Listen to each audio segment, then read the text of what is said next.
Great. Hello and welcome everyone to this session on democratization of data. So my name is Sean Fury. I'm from SCAT Foundation in Switzerland, and I'm the director of the Rural Water Supply Network. And I'm delighted to be here with you today. For people in the room, people online, very welcome to this very interesting session on data. We've got a great lineup of different case studies, different speakers, and an opportunity for you to interact with us and give us your opinions and your share your experiences today.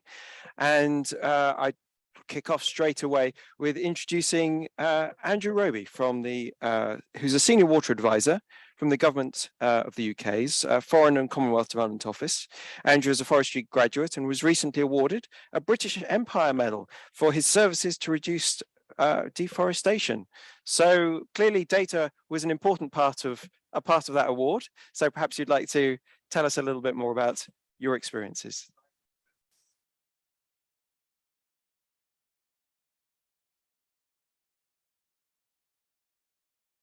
Dislike the term senior, I dislike the term empire, but nonetheless, here I am with quite a few years of experience in development in the private sector, and I guess in change. And I was really attracted to this session because democratizing data has been very important to me in the work that I've done.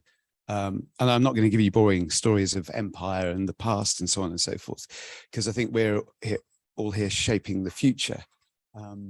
And I thought I'd start with a quote.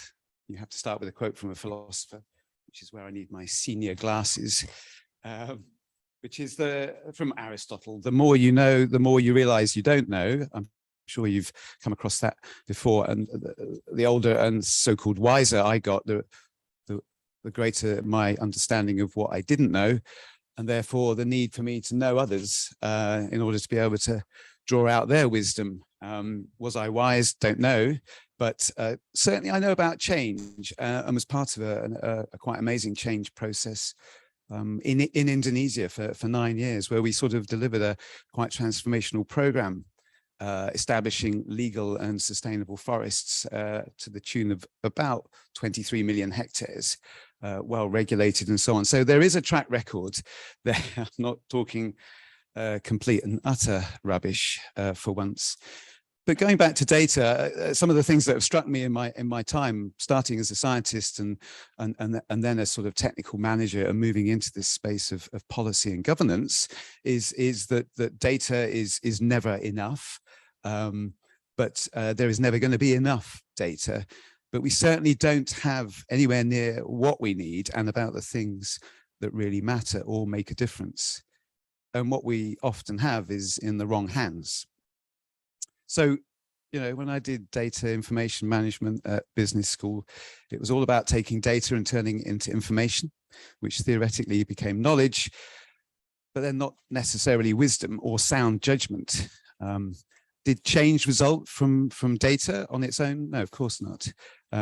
Change comes from the disruption and challenge, the tipping points, the innovation that takes a state from one to another state, the so-called transformation. And really it's about minds, but hearts as well. And I wanted to give you my Brexit anecdote. Every Brit has a Brexit anecdote. And we were told as a fact that when we left the European Union, we were going to have £350 million a year more to spend on our health service. This was a fact presented by the Brexiteers. And of course, a lot of people believed it because they wanted to believe it, not because they thought it was a factual. And I think this is going on a lot around the world, this sort of world of disinformation, where there are people ready take up of these illusions and myths peddled. And it's our responsibility in this community to present facts and to present them honestly and openly, and to say what the limits of those facts are too, because we want to create this virtuous circle between knowledge and positive impact, and not the vicious circle. And I was thinking, what countries best represent the virtual circle, particularly in water? I think of Singapore, somehow managed to survive as an island state with very limited water resources, but through wise management and all sorts of arrangements have got growth that many countries are envious of, stability and so on. But maybe not necessarily happiness. For happiness, you turn to Bhutan traditionally, don't you? Or Finland, dare I say that here in Sweden. And you know, well-being and prosperity are words that spring to mind when we're thinking about the future. And then I think of the vicious cycle, the vicious circle, places like Myanmar, where I've worked, and failed states. And there's a whole literature on that as well. So data is about the right things and in the right hands to make a positive difference. Just to end with, my sort of model for development is based on this matrix of to, for, with, and by. And I think when we started as an empire doing things to countries, you know what the results of that was. Not a lot of sustainable change. When we started doing things for people, for countries, then yeah, we could see a bit of improvement in their livelihoods and well-being, but it wasn't sustainable. I think we're getting into that phase now of doing things with countries, with poor people, much more. But ultimately, we want people to be in charge of their own future, the by. So to, for, with, and by. And that is a good sort of framework, I think, for development in general, and basing it on the assets that communities have, not the problems that they have. I think that's another good axiom for life. Tier Fund have a very good framework for that called asset-based community development. I recommend it. You go into a community, there you are, that started, isn't it? What are you doing going into a community? Are they inviting you in? Are they saying, we've got a problem? Anyway, it happens. If you're in a community already, you might look around and say, what have we got to start with? What can we add to? What can we accelerate? I think theories of change, we have them all the time. And I wanted to say one last thing about FCDO. We are an evidence-based organization, but we're also a political organization. And the times for political change, I think, in the water sector are upon us, with UN Water, with COP27, water rising up the agenda. Let's take the opportunities we have to use the data, democratize it, and get the politicians to take notice. That's enough from me, Sean. Thank you. Super. Well, thank you very much, Andy. That was great. And there are two things I take away from that. One is this, yes, the to, for, with, by is kind of in terms of international development and where we should be heading and where we've come from. The other thing I took from that was this hierarchy that we've heard of before, the sort of transforming data into information, into knowledge.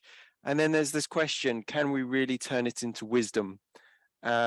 And I think that's the real challenge, particularly, as you also alluded to, the challenges of biases, cognitive biases that we all have, and not least confirmation bias, which is kind of the most pernicious of them all, that we may be presented with the facts, the data, but will we actually accept them? Will we actually change what we're thinking and what we're doing? Will we be brave enough to go, I was wrong. The data says that we should do something else. And that's, I think, a challenge for every single one of us every day. So anyway, I would like to move on to Antoinette Comey, who is the SNV Netherlands Development Organization's Global Head of Water, with overall responsibility for the quality of its water and wash programming across 25 countries. Antoinette is a tropical land use and irrigation graduate, and she will be telling us a bit about asking what is democratizing data and why is it important for the water sector? So, Antoinette, the floor is yours. All right, I'll try to do that. Welcome, everybody. I'm very happy that you're still hanging in on the 5th day of a Stockholm Water Week, and actually maybe already the 8th day if you count the virtual week as well. So let me first say what we're not going to talk about here. I'm not going to give you an overview of all the possible data analysis, processing, visualization that is happening. You've seen that during the week. I've seen many presentations. You've had many opportunities to see all of that. What I'm going to talk to you about is where and when and by whom should those data be used? For whom should those data be available?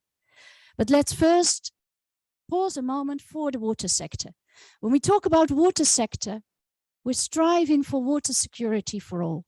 It's not just about water, right? It's about water use for different users in quantity, quality, accessibility, reliability. It's also about pollution and being able to live in a clean environment, having hygiene. So it's also about the effluent that comes, the waste, the human excreta and how we manage that. It's also about water-related hazards and risks. And last but not least, it's about maintaining that resource base. So when we talk about water, about data and decision making for the water sector, we're talking about all of this and not just about water. Let's go back to the basics for a moment. I've been trying to explain about water to some of our managing board and non-water people, and I thought it's good to go back to the basics. If we think about how humans have managed and governed water, it's quite impressive. We use water for different uses. We are able to deal with that temporal and spatial variability of water. We're even able, in some cases, to deal with quality issues and competing uses. But what are we seeing? We see a world which is more and more thirsty. The last 100 years, our consumption of water have eightfolded. I don't know whether eightfolded is actually an English word, but it went 8 times as high. And at the same time, the availability of water is messed up because with climate change, we messed up our hydrological cycle, which means that the temporal and spatial distribution is very different from what we are used to. What we had as parameters, which we called sort of constant parameters, right? Look up the rainfall, the average rainfall in an area, constant parameters. This is starting to be a variable, a changing parameter. And of course, human land use and other human activities also contribute to that disturbance. Now, this is a global problem, but it plays out differently in different places and for different people. Because our failures to adapt water management, and when I say water management, I mean that whole area, including our waste and sanitation, it means that individual people and individual businesses need to find their own coping mechanisms. We see that everywhere. We see in cities, some cities where 40% have drilled their own well. In Tegucigalpa, where I was before the pandemic, you have condominiums, so sort of shared properties setting up with private developers pumping their own water. We have people who want to get rid of wastewater who release it anyway. We have a lot of individual coping mechanisms, and these don't take into account very often the needs of others or the resource base. But people do need to find those coping mechanisms, also in storage, for example. This leads to tensions and it affects our overall governability. And of course, it leads to all these well-known issues. What I'm trying to say is adaptation in water is not just an individual thing. It's not just about individual people starting to change something. It's also about our collective water management. And we haven't really spent sufficient time on our collective water management, because to change that in practice, that adaptation and reform need a whole lot of decisions, small decisions, big decisions, medium-sized decisions. For example, about infrastructure investment, about licensing, about regressions, regression in terms of water scarcity, but also individual water use and pollution practices. So we need to ask ourselves who makes those decisions, sometimes on behalf of whom, and on the basis of what data. And we see very often that decisions are just made by two people. Rajiv may give an example of how decisions for infrastructure which supposed to last for 20 years are taken by two people.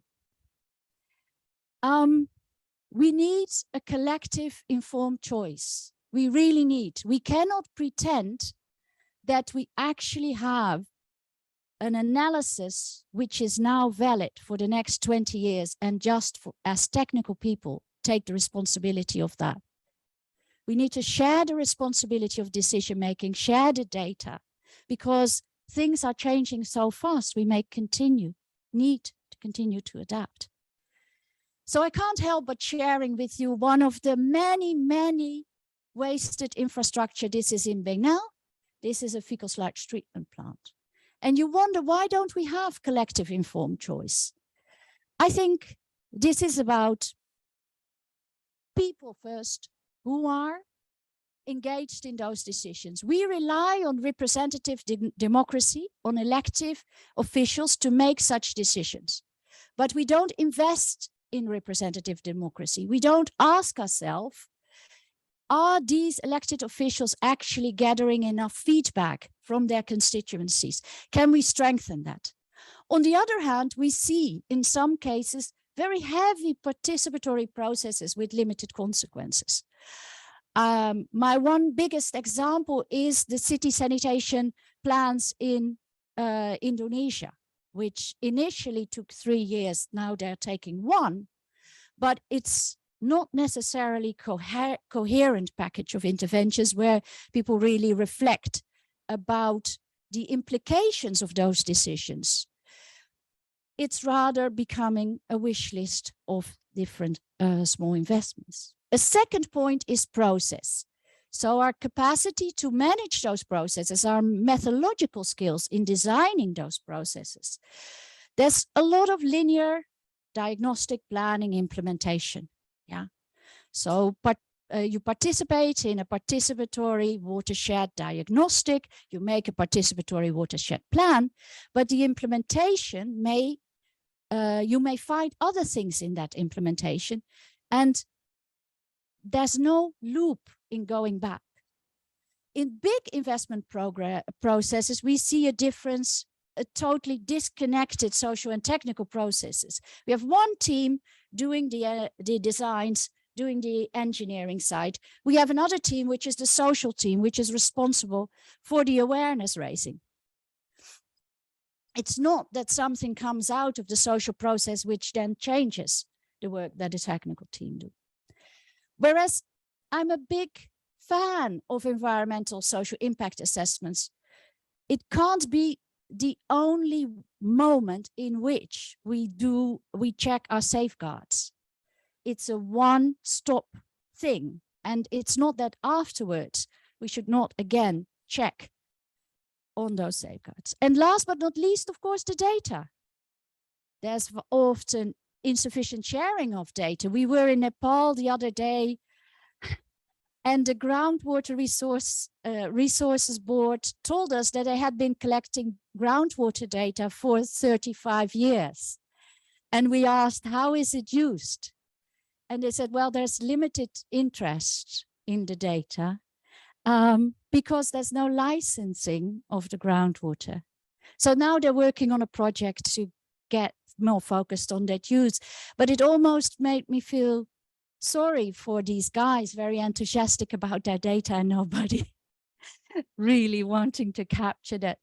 Of course, the issue is also accessibility, depending on how you present the data, and some of the people presentations will talk about it.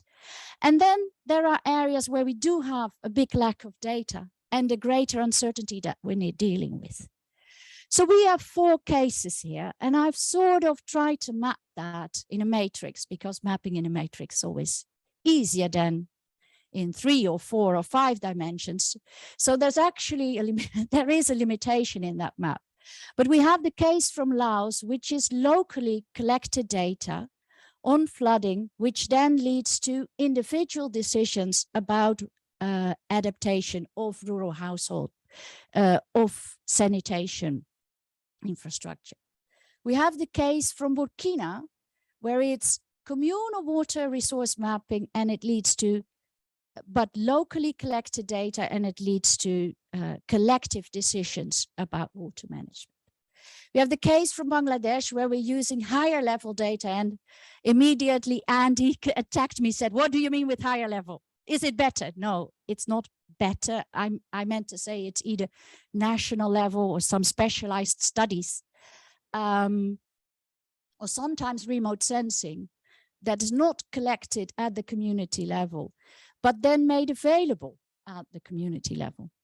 And we have those higher level data used for collective decisions, with examples from Tanzania, Zambia, and Bangladesh.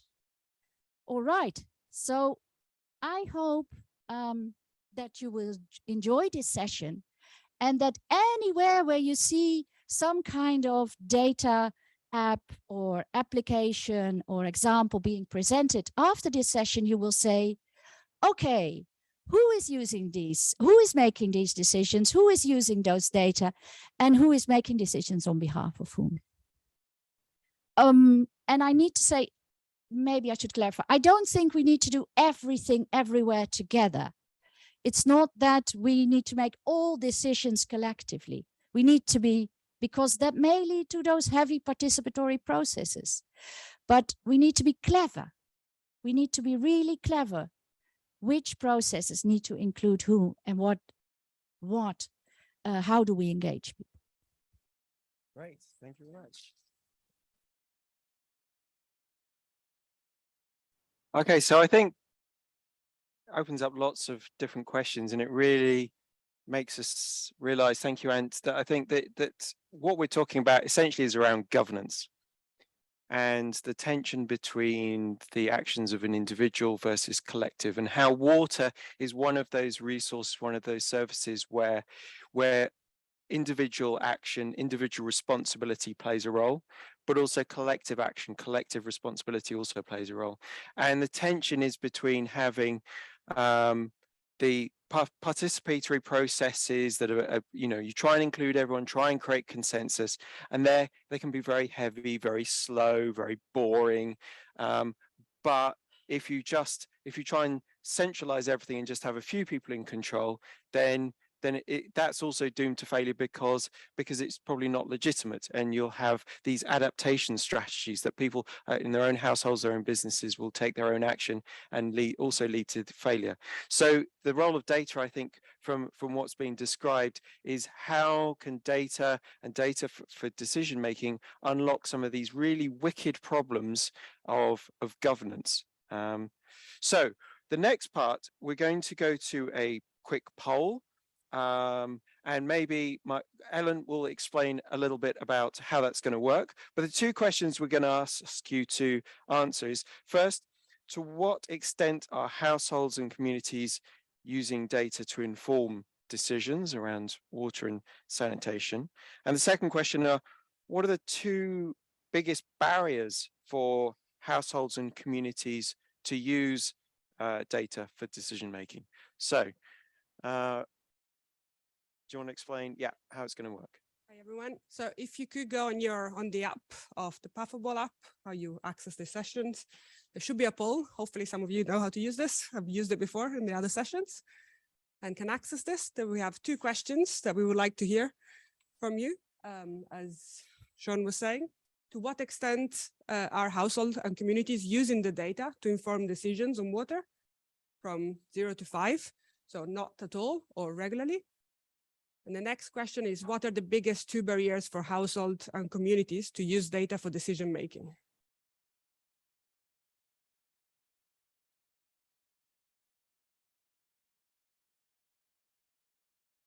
So we'll just give you a few minutes to do that.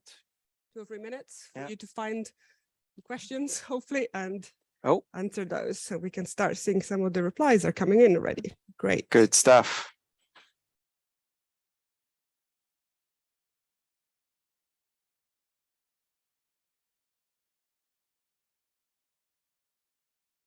I'm hoping that's not a rating of this session so far.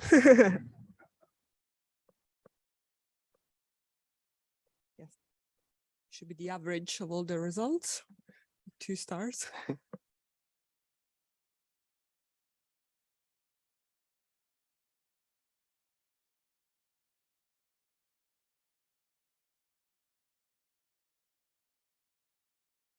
I'm not going to show them to you anymore, the results, otherwise it's going to bias. Oh, yeah.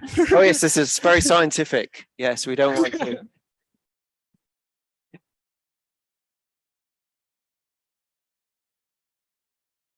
Let's see if it's our collective information here and collective. Yeah, we don't want groupthink. What other cognitive biases could cognitive influence bias, this? yeah, Yeah, yeah. Right. A few extra seconds and then we'll have a look at the results.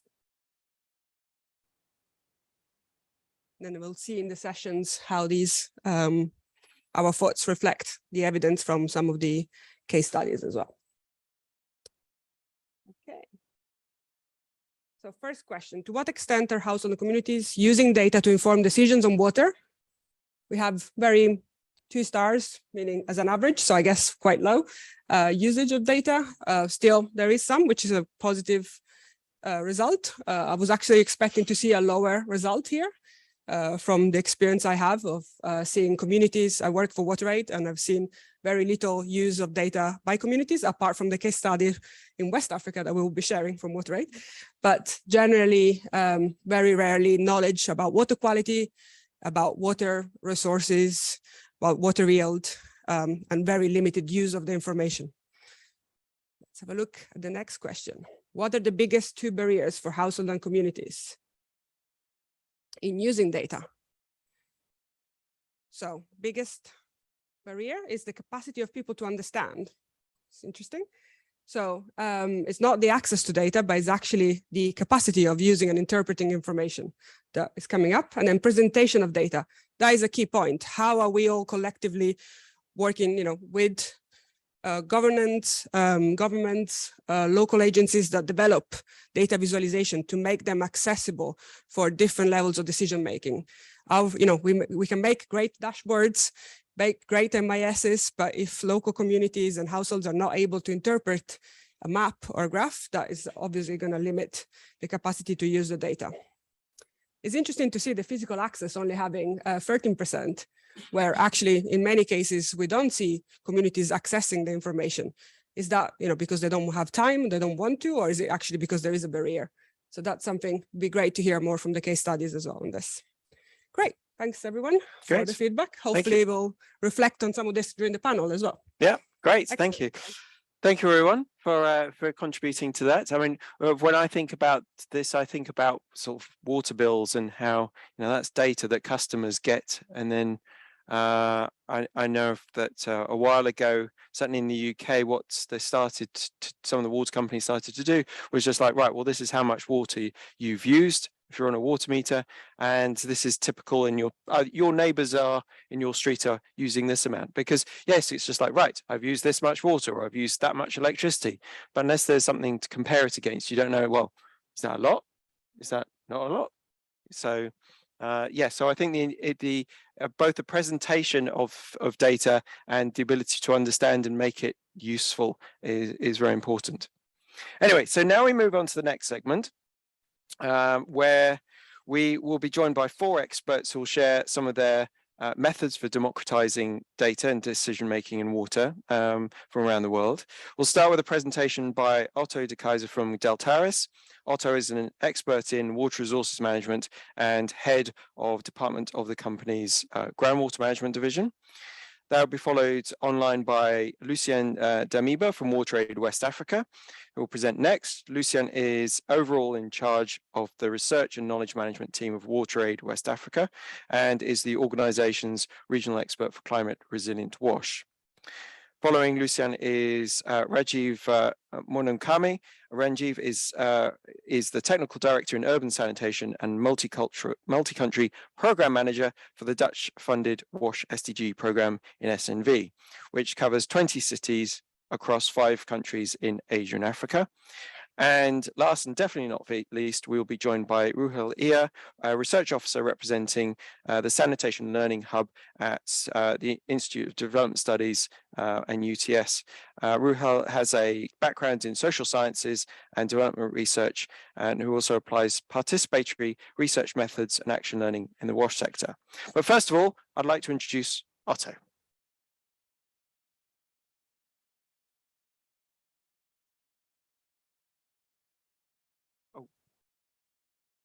Yeah. That's great. Yes, that's perfect. Well, I'm having some issues, I think, with the air conditioning and the amount of talking this week. So I hope you you can hear me. At least I got some water. Yes, I would like to have a short pitch on on the accessibility of data and for communities. But maybe first, refer to the theme of the World Water Day this year. Also, the groundwater, making the invisible visible. And I think we should not forget really that it's also on a local level. That's key. If it's visible and you really understand what's happening at your local site, that helps really to also participate in decisions or even make decisions yourself on a local level. Like you see here, for example, the groundwater had the extractions, how they're influencing the lowering of the water tables, but also upconing of saline groundwater, and even subsidence and these type of issues that are not visible. But in the end, if you have data, you can you can act on it. And so these data are I think are important for creating awareness, that you're aware of certain processes, but also to take effective and sustainable decisions. Well, and here you see also, or on the community level, but I think that this data access is important also to participate in these decisions on a higher level, but also to take more local decisions, like you see here in Bangladesh, because this drinking water, when, for example, this salt water, you're pumping of water and it can suddenly become saline, and you don't know it until you get salt water out of it. So it's important to take action on time, and well, that's data, interpretable data are needed for that. I think, I mentioned here, I give here salinization as an example, but of course in Bangladesh you also have issues with fluor and arsenic, So I think this often, and you have a sudden change, so you want to have information before to take that decision. Well, data maybe just a bit more general, but I think there are a lot of different sources of data. You've got a lot of, I think most countries have national, regional monitoring networks. So I think a big challenge is in also making these data really accessible by communities, but also you see more and more global Earth observation data. But I think also the local communities measuring themselves. I think there's the different types of getting these data, and which is needed for real participation. But I think also, it was mentioned before, but I think it also is really key that data often is not enough. You really need to be able to take decisions. It's important that communities can understand it, but often it's not always exactly the data that are measured. So sometimes you will need more interpretation or models, or some interpretation like a traffic light, where the critical levels, for example, that really help also the communities understand and also use those data in reality. So it can be capacity, but it's also how you communicate this data, or how you develop those data and with models, etc., towards information and the end knowledge.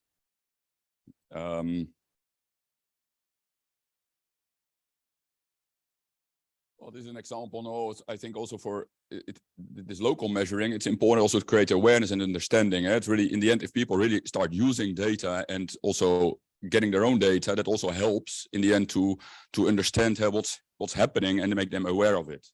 And I think when it's relevant data, like you see an example of measuring saline water, and when it's really relevant for them, they're also very motivated. What I've seen often, farmers, etc., to also monitor themselves and really make them participating in this process. And here, example of how to communicate. I think it was probably seen before. I have some examples of dashboards here. Where the left you see some dashboards where really data are communicated. For example, nitrate levels, water availability. But here also data is more interpreted, and it gives more an advice on irrigation demand during the next days. So really providing also more useful information for a farmer, for example, to take decisions and think, hey, what is the amount of water that I need, and help in its management at farming level. Yeah, maybe to finish with this, that in the end, of course, it's not about data, but it's about taking decisions. When to irrigate? Do we need to move a water pump or an extraction, and take these decisions also on time? I think that's here you see some photos of how people are locally also using this information. Well, that's my presentation. Thank you.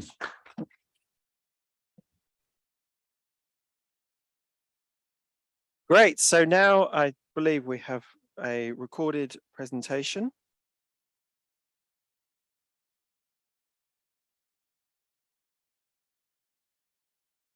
How do I put the volume up? Next slide. Good morning, everyone. My name is Lucien Damiba, Water West Africa Regional Research and Knowledge Manager. My presentation is focusing on water aid experience on data and decision-making for resilient water development through water aid securing this water resources approach. This approach has been designed to support the Resilient WASH program of water aid. It has been made by a logic with three main steps. First, perceived stress, such as intermittent rainfall, growing local water demand for multiple use. Second step is monitoring the stress by communities, local government, and NGOs, focusing on rainfall quantity, quality, intensity, rain days, groundwater static level, quality and quantity of water use, runoff of surface water, water quality parameters. This monitoring leads to decision making such as improvement to water allocation, distribution, timing, and restriction for better management on water resources, and improvement to water supply services, new construction, groundwater discharge, and rainwater to support better water services. Some examples focusing on Burkina Faso. In terms of stress, we are identified long dry season from 6 to 8 months, unpredictable rainfall and higher drought risk, surface water prone to drying and groundwater table prone to decrease, limited number of boreholes and wells, dependence of livestock on boreholes, increasing use of small-scale irrigation. In terms of output,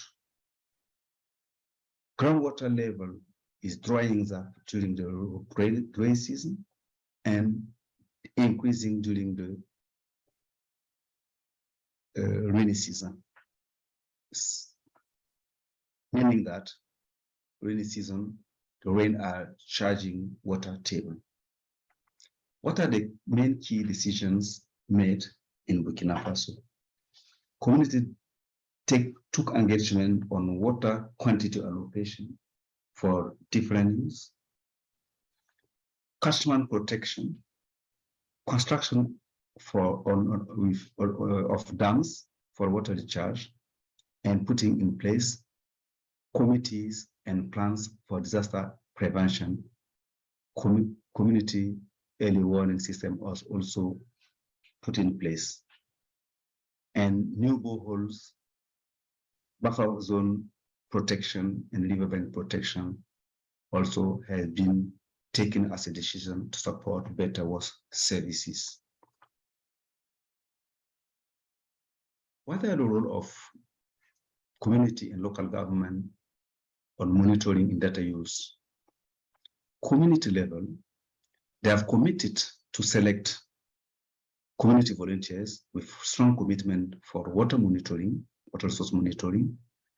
They are also committed to have regular training on water cycle and tools to be able to conduct the process of water resource monitoring. And they are also mapping the climate variability through transect work, household survey, water point mapping, in terms of use of data, data are jointly analysis and validated by community during community assembly. They are also investing on water resources in terms of operation in principle, and also operation and maintenance, and also deepening boreholes or new underwells or borehole new water point. And they are also advocating for better water services. At local government level, they have committed to capacity building, supporting community volunteers on capacity building. Water users and water usage survey, they are conducting it. They are also conducting water sources-based water use survey. They are supervising data collection at community level and also collecting data in borehole with grain gauge and not grain gauge, but data loggers. And they are also supervising the data quality control. But in terms of data use, there are limited data use for wider planning on water use in the local level, government level. This is requiring capacity building on data interpretation and integrated water resources approach. And that is what WaterAid is committed to work to support the local government. The risks associated to this monitoring and data use are at local government level, the higher turnover of the staff and low confidence of government, national government, mainly on data quality. This leads to limited capacity of local government to support community on data use and limited capacity to maintain database. Key lesson learned from this approach. We have noticed that increasing data availability through community-led monitoring in data use is critical to strengthening community resilience and adaptive capacity to changing water resources and climate impact. In terms of support of accountability, evidence from monitoring had weight to the voice of community to call for better water services. We have noticed also the better knowledge management, knowledge of local climate and impact to water resources through the existence of strong database at local level, district and regional level, embedding of climate into local planning. Key challenges, as mentioned earlier, are the lack of confidence of community data collected. This will require for WaterAid and partners to demonstrating and training on aggregated data at basin level and high turnover, requiring regular training from stakeholders or technical staff. Limited institutionalization, meaning that government not yet leading the water resource monitoring process and data use impacting national planning.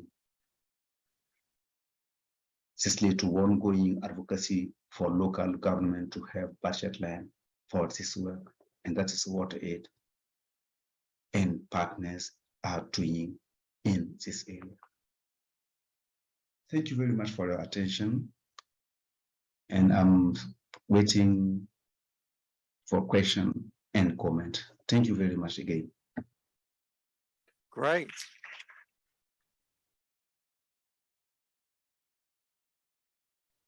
So two really interesting presentations so far. For me, what I'm getting so far is that the value of this kind of citizen science is the direct benefit to the people themselves who are collecting the data in terms of being able to see the invisible and risk management. So there's the saline risks that you can't see the saline water under the ground. You don't know what the water resource there, and managing risks in terms of the variability of the resource.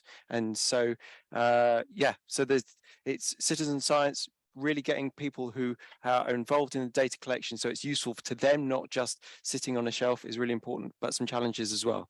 We're now going to turn to sanitation and introduce Rajiv. Over to you, sir. Thank you very much. Good morning, everyone. I'm going to share our experience by using the informed choice process in urban sanitation investment in 3 countries. As Antoinette also showed, one of the fecal sludge treatment plant, which is there, but it's not functioning. You must have also come across different such infrastructures in different parts of the world. So just to give you an example, out of 20 cities where we are working, almost 50% of the cities have this kind of infrastructure, which I guess, I mean, those must have been constructed with good intention, but it's not, but without the involvement of the local authority who was supposed to be maintained and operated, without their involvement, it was just lying there. So there are various examples. I mean, we can discuss that later, but what we thought, based on that background, we thought, how can we involve all the stakeholders who are supposed to be in terms of decision making? So in terms of sanitation investment decision making, as the local authorities are the duty bearers, they have to take the decision, but are they taking decision individually, or are they taking decision collectively? Local authorities are the decision makers, but within the local authorities as well, there are different departments, different individuals who needs access to information and data in order for them to decide. And it also depends upon the individual values and beliefs. Like there must be some biasness towards some technologies, towards some community. So, I mean, in order to have a city level decision, all those information should be available.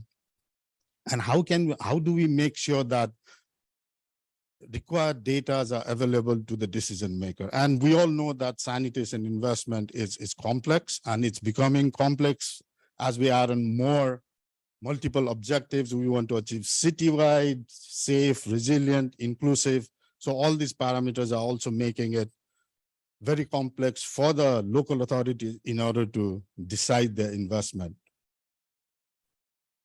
So as I said, there are infrastructure which are lying there, constructed with good intention, and we want the process, in terms of process, consult with the right people, using the right information, and also giving them an opportunity to choose the right options, and within the overarching framework and decision making by designated authority.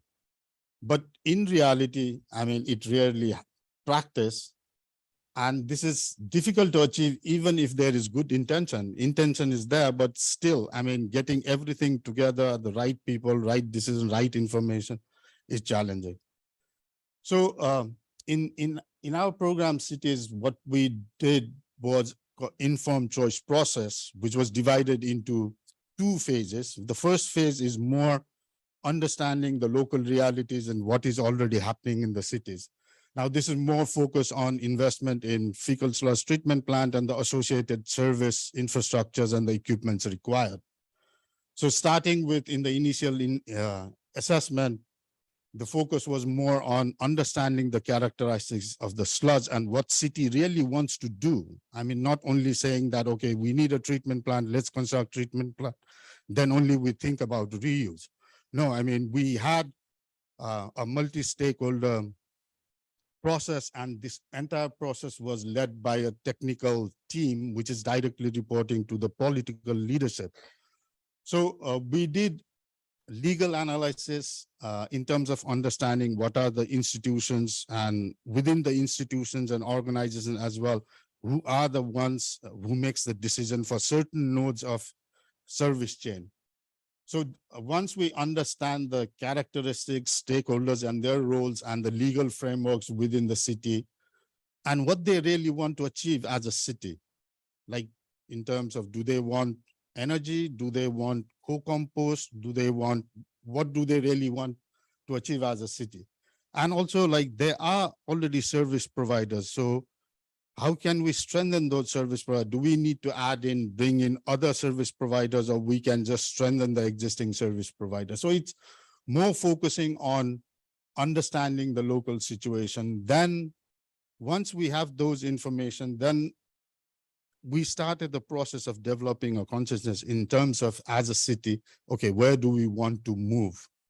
So there's a lot of research, action research to be done in order to understand whatever the decision makers requires in terms of coming to a decision. Then a lot of sensitization was also done for the stakeholders in order to understand how they would take decision and need what type of information do they need? Like, I mean, in terms of sanitation mapping, just to give you an example, there are a lot of ad hoc decisions being made. Like if there is some fund, then one of the ward councillors would say, okay, I would like to take this in my ward, rather than saying, okay, as a city, this is where the priority is. So, I mean, in the first phase, we focus more on developing a city plan. And again, as Antoinette said, there is a city, even having city plan is not the end. I mean, how do we implement that in terms of resource mobilization is also a challenge. Then in the second phase, it's more focusing on, okay, the city decides what we collectively want to do. Then do we have land? Do we have appropriate land? There are cities where they have already been able to mobilize resources for treatment plants and infrastructure, but they don't have land. But there are other cities who have land, but they have not been able to mobilize resource for their infrastructure. Then once the city decides the preliminary planning, then we go into detailed technical feasibility study, and what would be the operation and maintenance plan, how the cost would be allocated, whether it's coming from the annual budget or do we need some transfer, do we look into the taxes possibility, and that's more for the financing, sanitation financing. There are so many issues in that part as well, but we do look into that in this process as well. And the last part is more on the implementation. Once the city decides collectively, this is what we want to do. And okay, I mean, if we decide and we have been able to mobilize the resources, it's more on construction. Then at the end is performance and the service monitoring. So with this process, as this is involved with the stakeholders and all, so we found that there's a critical broadening of, there's a lot of conversation together to identify interventions which is best suited for the city. And the other is like, during the process, there are a lot of transparent criteria which was discussed among the stakeholders. When I say stakeholders, different nodes has different stakeholders involved. So they could come at a suitable evidence-based option. And the third one is, since the process is proven to be invaluable in building ownership over the final decisions. So, I mean, it's because of the involvement and the collective decision, the city has been able to come up with a plan which with the informed decision. I would close here. Thank you. Thank you very much. Thank you, Reggie. Excellent. So now with our last presentation, we're now going to turn to rural sanitation. And please.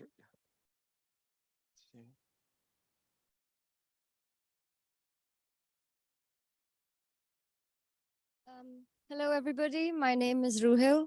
I will try and be really quick with my presentation so we can move on to the more interactive bits of this session. So just 5 more minutes. Bear with me.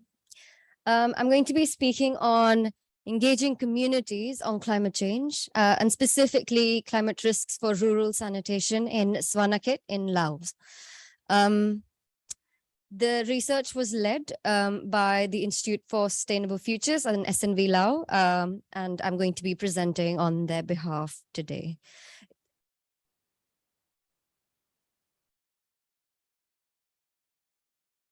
Okay, so We recognized in the beginning from lots of big global data sets that Laos was very vulnerable to increased flooding and very intermittent but heavy rainfall. So we were very interested to understand what these local ways of knowing and experiences and knowledge were around these floods, how people coped, how we could build their experiences and their knowledge into more data-driven processes. So, and how their knowledge and experiences essentially could be used as data for local government decision-making. So we used 3 main activities. So SNV Lao in the area had a CLTS process. So we used a transect walk. The normal conventional transect walk would involve people going around their neighborhood and identifying areas of open defecation and water stagnation. What we did in these villages was to prompt community members to consider the interactions between flooding and then poorly contained feces along with what would normally happen on a transit walk. So community facilitators, they take a walk around the village with people living in the area to different parts of the village, and they prompt a discussion on how flooding affects sanitation and the spread of their feces, and then whose homes and whose locations were most vulnerable when it came to these flooding events. We also did a community mapping exercise. So in a standard mapping exercise, community members work together to create a map.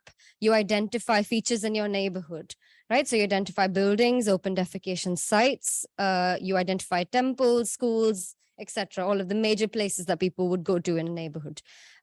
So this activity added a flood hazard lens, and the facilitators essentially engineered communities to map locations which were impacted by flood hazards. So, and also to think about how these hazards influence sanitation, hygiene behaviors, worsen or benefit the effects of open defecation, and then also what could be appropriate technologies if all of these toilets were getting flooded and pits were getting inundated. The power walk was a newer activity. They added to the CLTS triggering process. It aims to assess the social context with respect to floods and impacts on sanitation and hygiene. It was used to demonstrate how power structures within these villages structured people's agency and capacity to respond to these flood hazards. It was used to demonstrate that flooding imposes an unequal burden across the community, and also that some people may benefit more than others from certain interventions that were used to mitigate and adapt to flooding events. So there are several reasons why some people will be more at a disadvantage than others. So what we essentially managed to do was help people realize how flooding and heavy rain exacerbated health risks of poor sanitation, and then also give people an understanding, as well as ourselves, an understanding of who were most impacted, how these impacts differentiated across gender, age, location, disabilities, pregnancy, all of those kinds of things.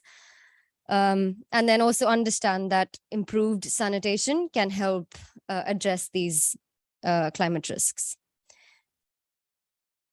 This was then also taken to local government in Svanakhet, and they have now been getting interested in leading these processes themselves and these community-based activities themselves.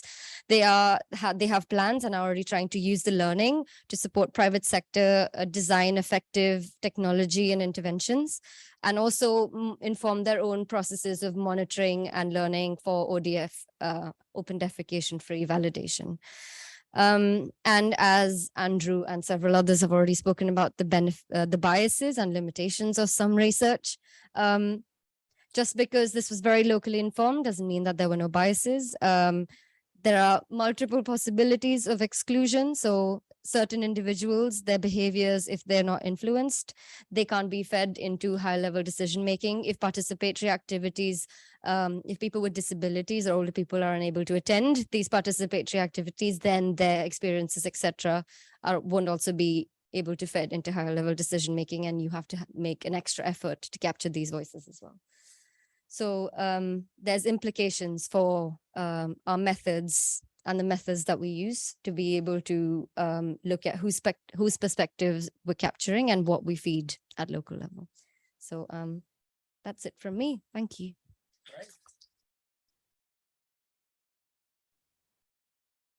Cool. Wonderful. So thank you so much to all our speakers this morning. A really great set of case studies from different countries, different contexts, different sectors of within WASH.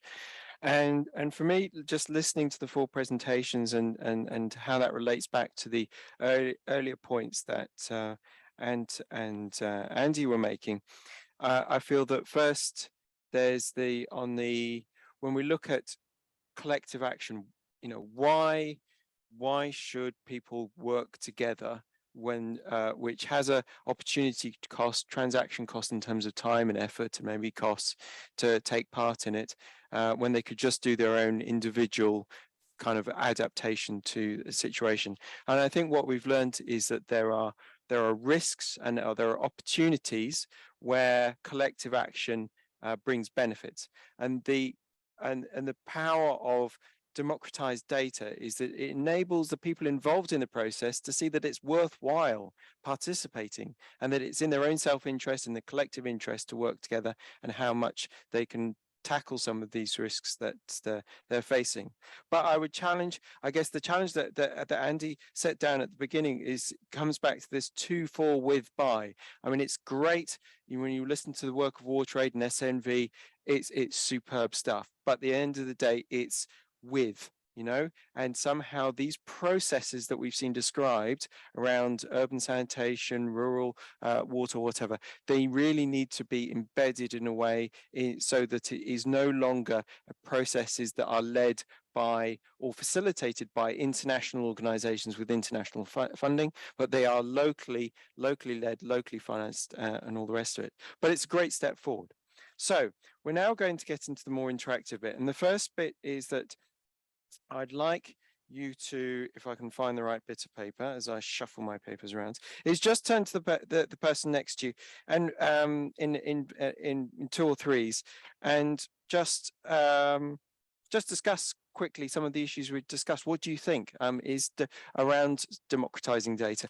And to our online audience, please do post any questions in Pathable or any comments that you have. So we'll take 5 minutes to do that. And while I was doing that, just online, so Fabio Fusi, who I know well, he's made a comment here that there is too limited energy to train and assist communities and local institutions in the use of data and their application for decision making, and this activity is not carried out with sufficient resources allocated. So, and that's true. I mean, Fabio helped the government of Guinea-Bissau, which is one of those forgotten African countries, I have to say, in terms of where people work, in developing a national groundwater database.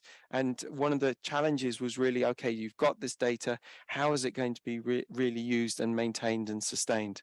So yeah, 5 minutes, about just chat amongst yourselves, people online, post some questions, and we'll come back. Thank you.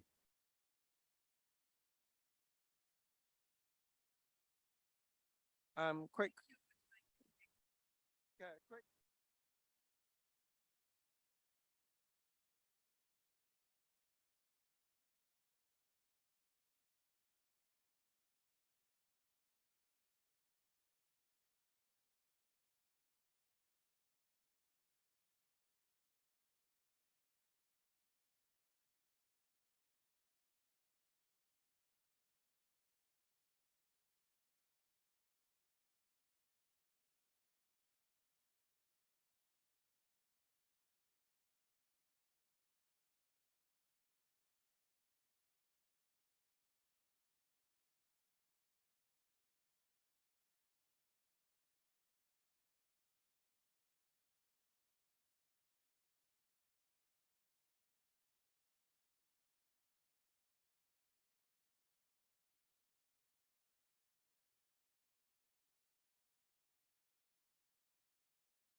session.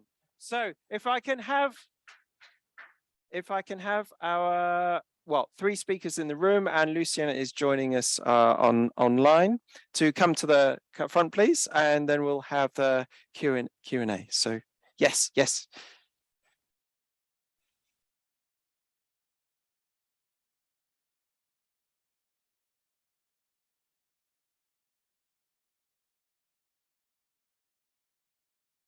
Great. So hopefully you've had a bit of time to discuss and come up with some questions for our panel. I'm actually going to start with one that's been posted online, and just a bit of just to flag, declare an interest. It's from my colleague, Dr. Alina Callo, but she said, in Mozambique, for example, there is a great effort to develop the CNAS database for water point and infrastructure information collection. However, many government officials cannot update the database themselves or use the data for strategic decision making.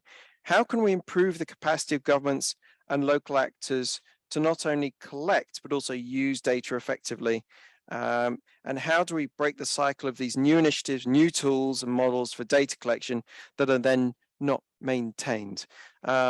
Maybe who would like to, from our panel, start on that one? What if Otto, do you want to?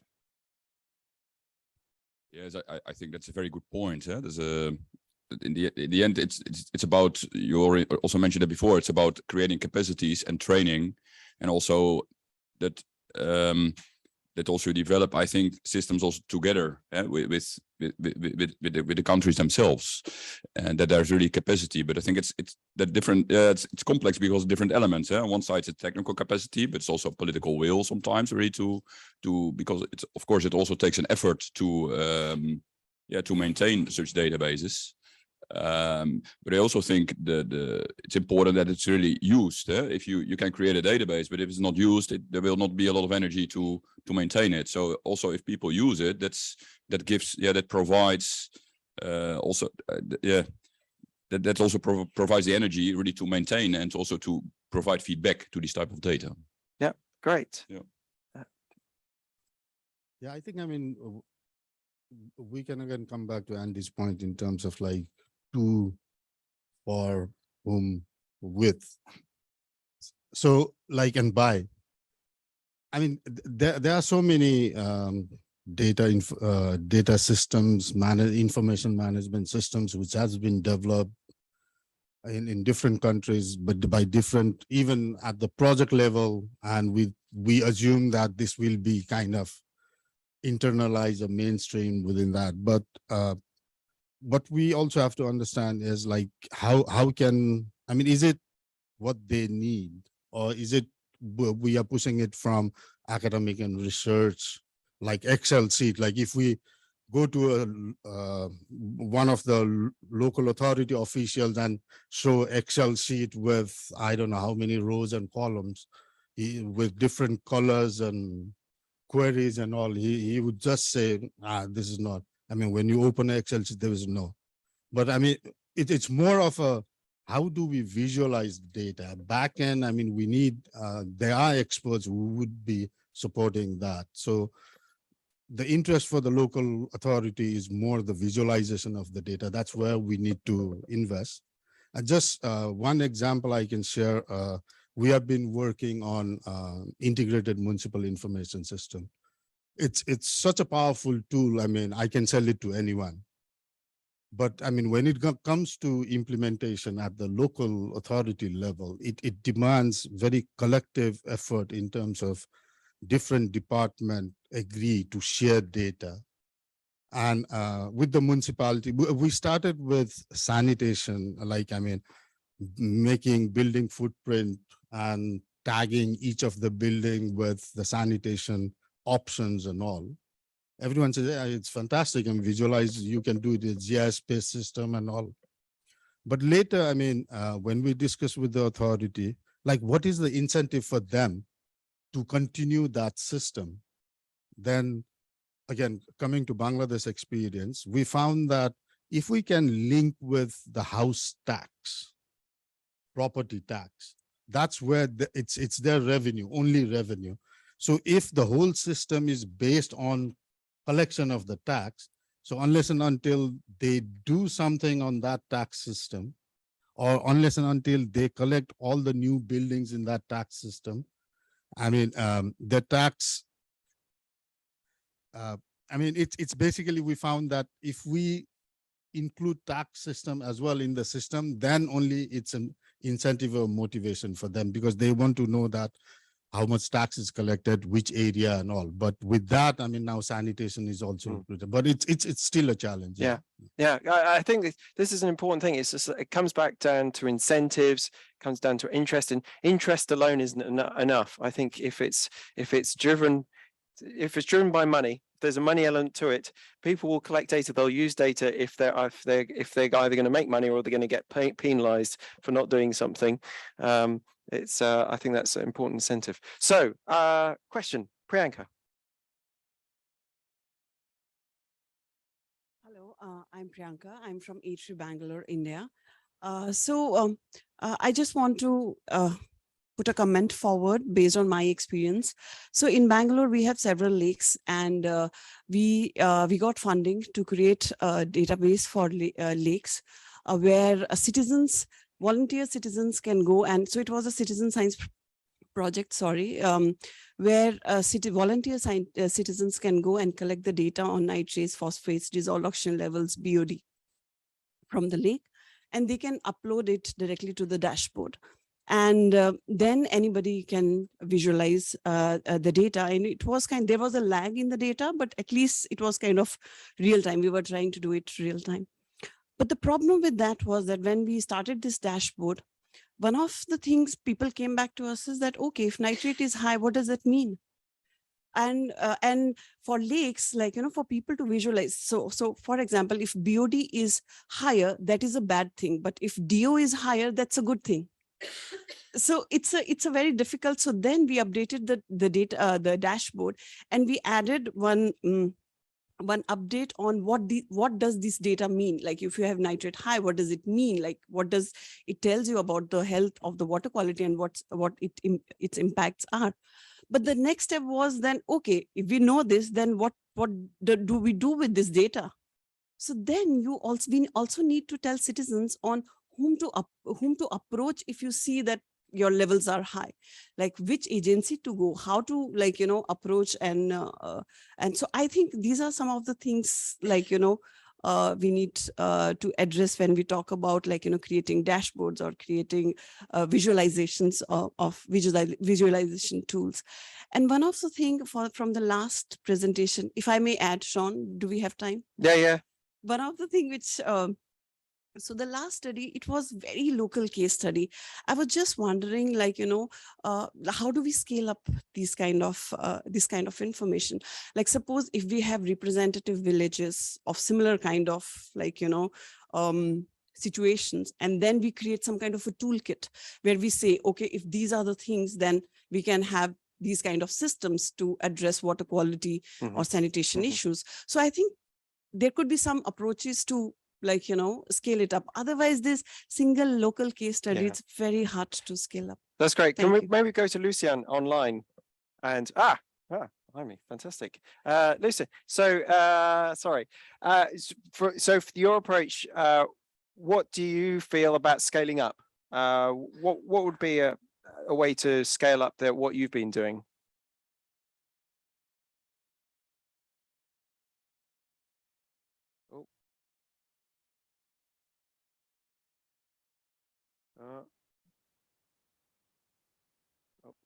Yes, we can't hear you at the moment. You appear to be muted, or there's a no.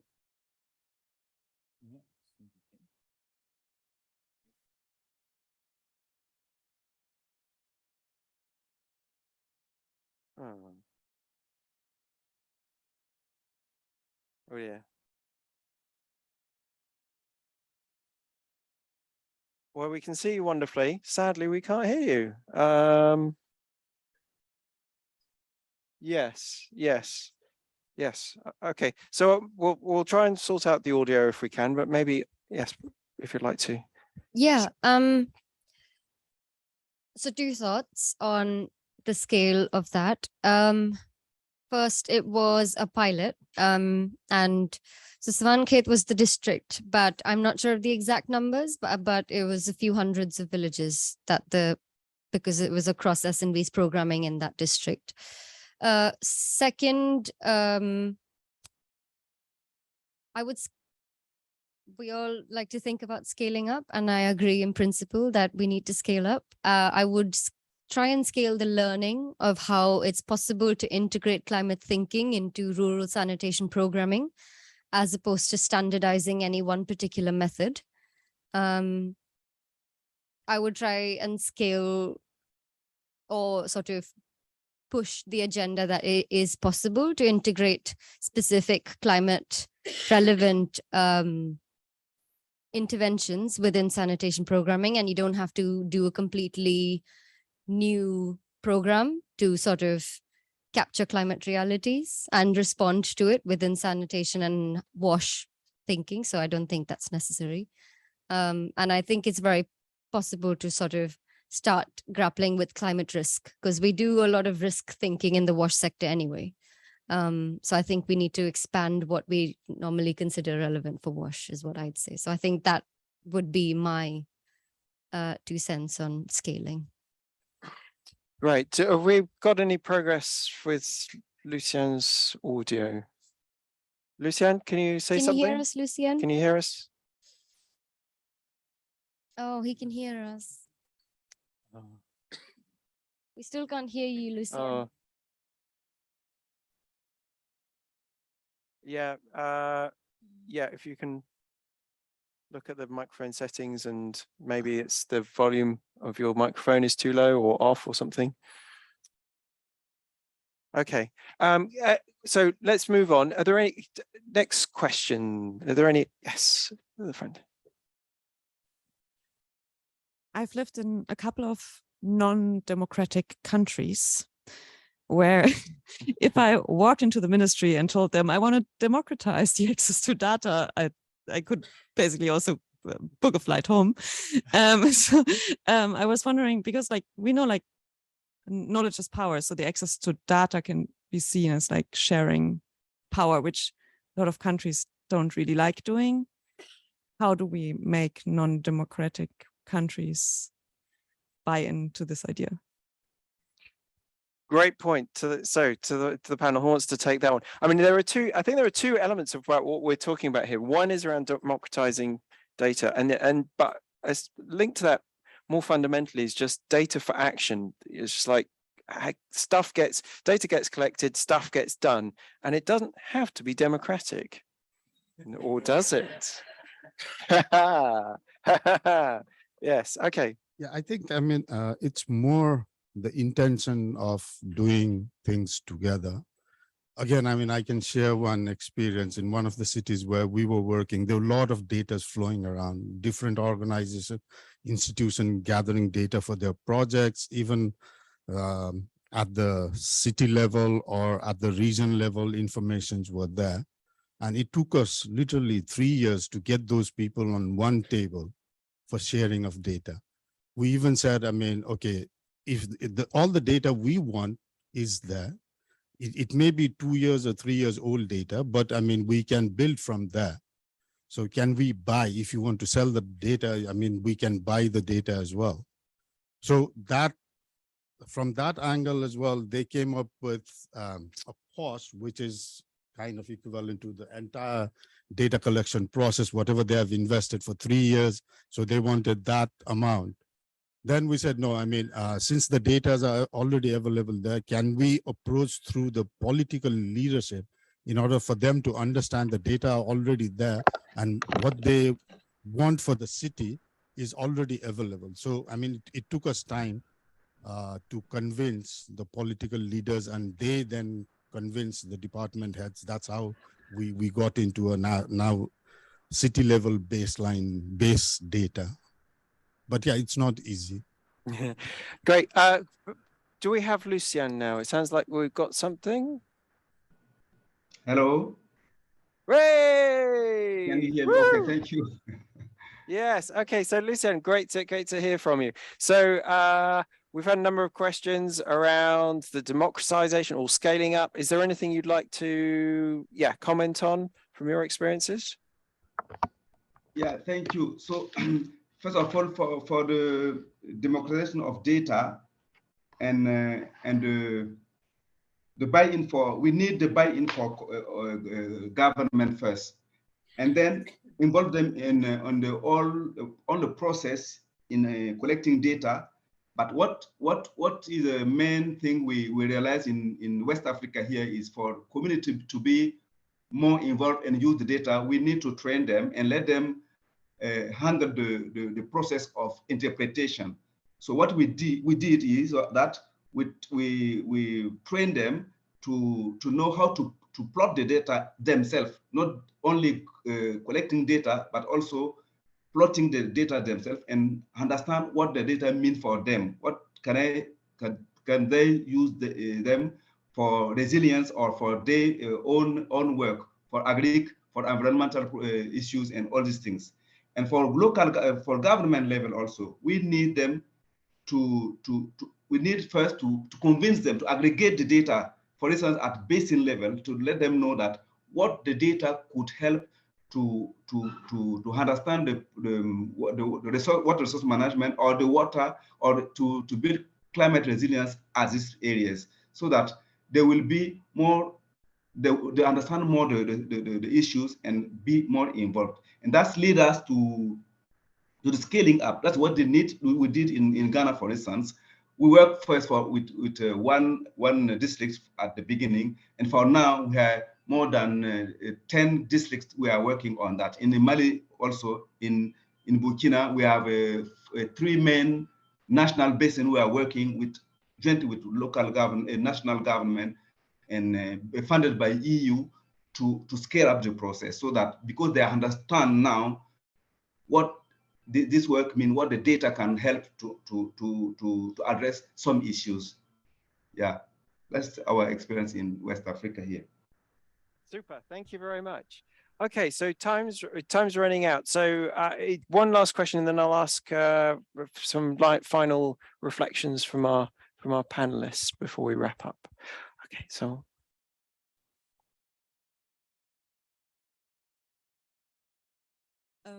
Has there any experiences with the sensitizing people for water data with the social media and also local platforms, whether can be radio stations, I don't know, like TV, all of these type of media? Great, great question. Okay, so final on that, or any of the other questions around working in non-democratic countries and scaling up. Otto, let's start with you. Yeah, I'm not sure if I completely heard your question well, but I think indeed also related to the question before, if a regime is also autocratic and you cannot change there, I think the thing is to think where you can have influence and empowering more the local people also to measure, so they can also visualize what's the real situation, but also defend their rights in that sense. I think also social media can play a role in that. I personally don't have experience on that. Well, yeah, there's some systems, of course, that there's some systems, for example, with flooding, that based on Twitter messages, you can highlight and alert also based on that information, additionally to monitoring networks, for example. But I think, yeah.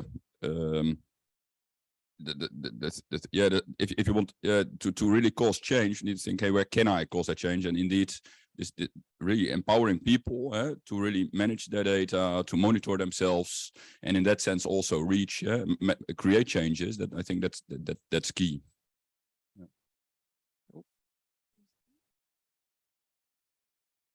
Yeah, I think, I mean, we have been using data. One of the strong component in our program is on behavioral change and communication. So all those messages which flows out are based on formative research, and again, backed up with all the data we collect from the communities. And depending upon the countries, like in Indonesia, TikTok is very used. So, I mean, we even use to flow out our message, even to get feedback but in some other countries it's WhatsApp or Facebook. So we have been using some of those data based on the local context and which mediums are used in different countries or even cities as well. Great. And Ruhil? I don't have anything to add to that. I was just going to say there's lots of experience of how this was done with sensitizing people for COVID and hand washing. There's lots of learning there. And also then, because I'm a researcher and I'm very pedantic, I also then think about the ethics of using social media to reach young people also. So, I mean, which is also a bit more complex, but I won't get into that. I don't have lots of final thoughts, but just to echo what Ant said towards the end of her presentation about being smart and being clever with how we structure processes in a way that they are inclusive, but also not very time and resource intensive, because we're all struggling with shorter term funding in development programs these days, but we do also have to be participatory and inclusive. So thinking about how we structure them in a way that is really clever and really smart for data to be democratized and locally driven, I think is key. Great, thank you. And what a lovely point to, so thank you to all our panelists and speakers today.